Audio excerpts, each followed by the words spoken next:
Sayap militer Hamas Brigade Al-Hassam kembali melaporkan kemajuan dalam perang melawan Israel di Gaza. Dalam seminggu, Hamas mengklaim telah menghancurkan 42 kendaraan militer dan membunuh 22 tentara Israel. Laporan tersebut disampaikan juru bicara Brigade Al-Hassam, Abu Ubaidah, pada Selasa 9 Januari 2024. Menurutnya, Hamas telah melakukan 52 operasi selama seminggu terakhir. Selain menargetkan tank dan tentara, operasi juga menyasar objek penting Israel lainnya, seperti menghancurkan markas komando lapangan dan ruang pertemuan militer menggunakan mortir. Kemudian, Hamas juga berhasil menjatuhkan pesawat pengintai Hermes 900, menyita pesawat Skylark dan 2 drone Israel.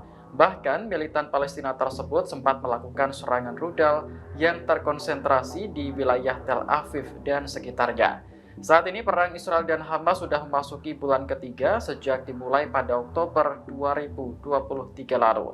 Meski begitu, belum ada tanda-tanda kedua pihak akan kembali melakukan gencatan senjata. Bismillah. Bismillah. Ya Rabbi.